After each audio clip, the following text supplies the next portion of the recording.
जे आम outsourcing system बंद हो एबे जहाँ को दिज्व स्थायी नियुक्ति हो आउटसोर्सिंग करा किंतु वर्तमान जो एजेंसी माध्यम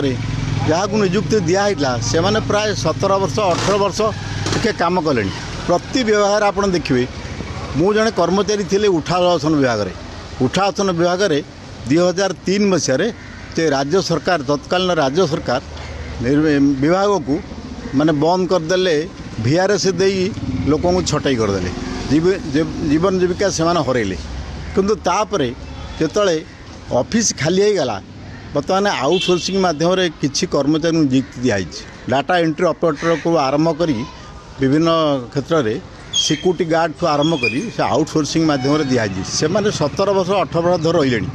किंतु आशा भरोसा बुड़ीगला से कौन बर्तमान हम भविष्य से बर्तमान अपेक्षा कर बीजेपी सरकार आसला आमको कौन गोटे सुविधा मिल कि आम स्थायी हबू कि आमर आगुरी थिला 10 वर्ष जे नियुक्ति कला हाईकोर्ट राय अनुसार स्थायी नियुक्ति दिखाई 1997-98 मसीह जस्ट 3 वर्ष 4 वर्ष कि 5 वर्ष चाकरी कर 2003 में तत्कालीन राज्य सरकार VRS विदा करदे ये गला उठासन विभाग समस्या से समस्या आज पर्यटन चली रही कई कर्मचारी ना इंजीनियर संख्या जहाँ थी ता भी कमी कमी गला ये गोटे कथा गला आप देखूँ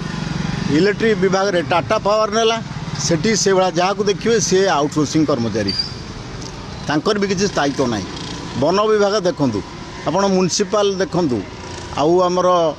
स्वच्छ भारत जो दिखाई कर्मचारी मानू दिखाई अर्बान डिपार्टमेंट रे जलसेचन विभाग देखूँ PhD डिपार्टमेंट देखूँ जो देखिए आउटसोर्सिंग मान किसी भविष्य ना तेणु आम आशा करूँ जे श्रमिक संघ हिसाब से राज्य सरकार आसला पर जहाँ से आउटसोर्सिंग सिस्टम को विगत सरकार जहाँ कहते आउटसोर्सिंग बंद हम कि ये कले तेणु बर्तमान बेकार आज बर्तमान 13 लाख बर्तमान ओडिशा रे पंजीकृत बेकारी एम्प्लॉयमेंट एक्सचेंज रे ना रेजिस्ट्री करी से माने अपेक्षा कर 3 लाख रु अधिक हेले बीटेक इंजीनियर तापर अन्य डिग्रीधारी डिप्लोमा ITI अन्य वैषयिक विभाग जो मैंने ट्रेनिंग पाई आमर मंत्री हेले आमर जे अच्छा आमर केन्द्रर टेक्नोलोजी विभाग मंत्री हेले जो आमर अश्विनी वैष्णव महोदय सी भी कहले जे आम नियुक्ति सृष्टि करूँ किंतु कहीं किसी ना बर्तमान लोकंर आशा भरोसा तुटी जाऊँगी जो आउटसोर्सिंग सिस्टमटा कराई तो आशा भरोसा लोक बुड़े जे आम चाहूँ श्रमिक संगठन तरफ से आउटसोर्सिंग जो सिस्टम कराइला जहाँ सरकार आगुरी कहते आउटसोर्सिंग आउ स्थायी नियुक्ति दिज्व गत किछि दिन तले राज्य सरकार देले 17,000 शिक्षकों को नियुक्ति सी भी सही अस्थायी हिसाब से आउटसोर्सिंग हिसाब से दिहले टेम्परे कॉन्ट्राक्चुअल दिहले तेणु कौन स्थायी पदवी आउटसोर्सिंग आउ कॉन्ट्राक्चुअल सिस्टम अच्छी केवल आउ स्थायी पदवी रहिबो खाली जो पदवी एगेन्स्ट जी नियुक्ति पाई से आशा करिवो मु एही पदवी नियुक्ति पाइले मु भविष्य में मोर कर्ममय जीवन आरंभ करिवो मु ताकीर स्थायित्व मिलिवो किंतु ता हो नहीं आज शिक्षक मानू दिखाऊँगी जो अवसर पर शिक्षा विभाग में बर्तमान मागिଛନ୍ତି सरकार जे कौ विभाग में कौ जिले में केते शिक्षक पोस्ट खाली अच्छी तांकू दिज्व गेस्ट शिक्षक तेणु जो शिक्षक माने बर्तमान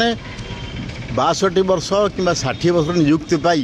बर्तमान तांकू पुणी दिज्व गेस्ट शिक्षक हिसाब से 12,000 15,000 18,000 पाठ पढ़ाई इच्छा हो कि जी 70,000 60,000 सरकार स्थायी स्कीम रे चाकरी करते बर्तमान बेकार संख्या बढ़ुवा समय BD पिला CT पिला बर्तमान OTET परीक्षा विभ्रांत होची जो सरकार नियंत्रण करें तेणु बर्तमान ये जो मैंने अवसर नहीं दिहब नियुक्ति सरकार डिक्लेयर कर तो आम बर्तमान श्रमिक संघ हिसाब से जड़े आम श्रमिक कर्मचारी भविष्य हिसाब से आम विरोध करूँ सरकार ये जो परिकल्पना जो आशा भरोसा रखी बर्तमान आसी सरकार आसाला ये सिस्टम बंद करा जाऊ आउटसोर्सिंग जो कहुचे आउटसोर्सिंग एगेन्स्ट रे स्थायी नियुक्ति दि जाऊ जो डाकरा देकी तुम आसतिल सरकार को बीजेपी सरकार जो आज आसला भत्ता बढ़ेब आउ बेकार नियुक्ति दब ये दुईटी संस्था ये दुईटी वार्ता उपर लोक भरोसा कर देते भोट तेणु से भरोसा ये लोकों पर रही सिस्टम जदि सरकार अब्याहति नियंती भविष्य में यही जो मैंने आशा भरोसा कर सरकार को जिते से दिने ना दिने ये सरकार पुणी पतन को आणवे ये हूँ आमर आपण गणमाध्यम माध्यम आम दाबी आमर प्रस्ताव जदि सरकार ज्ञान उदय हुए भगवान तांकु दिंतु सद्बुद्ध दिंतु बर्तमान जगन्नाथ सद्बुद्ध दिंतु ये मोहन सरकार को से आउटसोर्सिंग सिस्टम एगेनेस्ट दिंतु माने स्थायी नियुक्ति दिंतु बंद करदे किसी हम ना जोटा बर्तमान कमिशनर मागिं सीएमसी कमिशनर मागिं केते अच्छा कर्मचारी दियो तार तालिका करा जाऊ आउटसोर्सिंग कौ विभाग केते अच्छा फरेस्ट विभाग अच्छा जलसेचन अच्छा ग्राम्य उन्नयन विभाग अच्छा पंचायत राज अच्छा बर्तमान पुलिस विभाग भी अच्छा विभिन्न विभाग में सब विभाग में आउटसोर्सिंग केते तालिका दिखाँ डिक्लेयर करूँ भविष्य में केमी ये संस्था लोप पाइब आउटसोर्सिंग बदल स्थायी नियुक्ति आम दरकार तेणु आम बर्तमान आशा करूँ जे ये सरकार स्थायी नियुक्ति देवाई